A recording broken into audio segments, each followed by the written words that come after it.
story is just basically how online social stalking, how I used my power as a social stalker to win her heart. Tara Hunt came to Montreal and actually, made the press. And I was like, who's this Tara Hunt? Queen of Twitter, they call her. So I started stalking her, basically. Twitter first, Gowalla. Started seeing everything she did. Specifically Gowalla. I think for a few months, going to the gym, going out with friends, I would see her pop up. It's like, hey, she's at a place a couple blocks away. I sort of intimidated, right? I sort of wanted to say hi, but didn't say hi. One day at work, I left my computer on, and friends basically hacked my Facebook account and said, it was a couple days before Valentine's Day, and they say, looking for a cheap date, I enjoy Love Actually and The Notebook.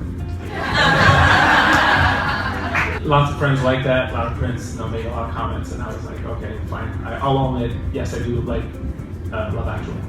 It bubbled up in Tara's feed. She said, no, we're doing a friends gathering, screening of Casablanca at the Rialto. And I was like, cool. Tried to get a couple of friends to go, nobody wanted to go. I show up, I see her, she's surrounded with friends, and I'm an introvert. I'm shy. When I don't know people, I just don't approach people. So I basically stood in the background and I just looked at her.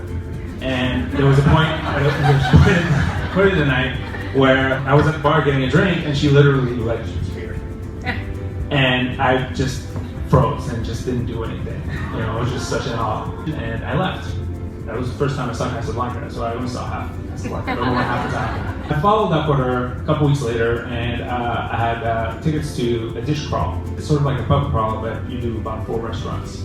And I had an extra ticket. I invited her on Twitter, and she says, okay, but didn't you stood me up or stood me up? I said, no, I actually went. She's like, that's creepy.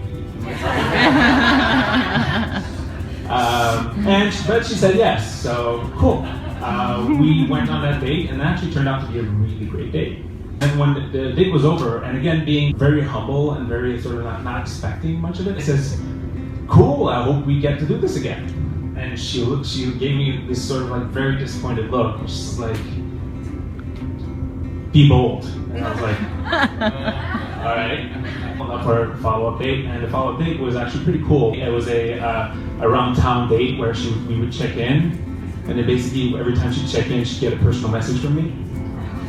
And that basically was me being bold, sort of doing something creative to impress her.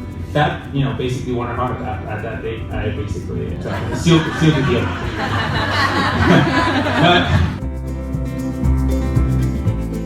Yeah, and I wanted to sort of take the occasion here to sort of embrace the yes and also hack it a bit. Tara, do you hear me? I'm sort of hacking you because you can't really say no.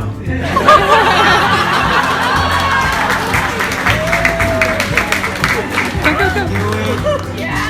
Get up there!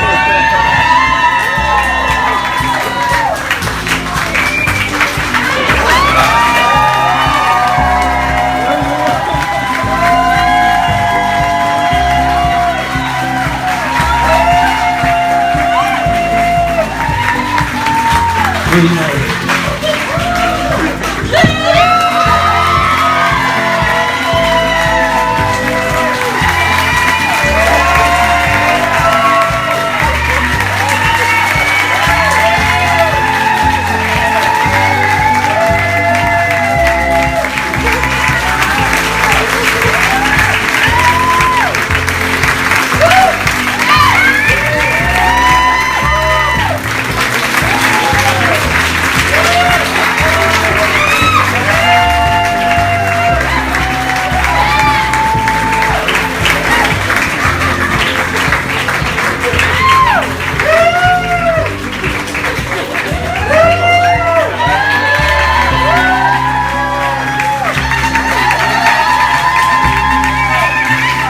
So now you know why I'm the last door.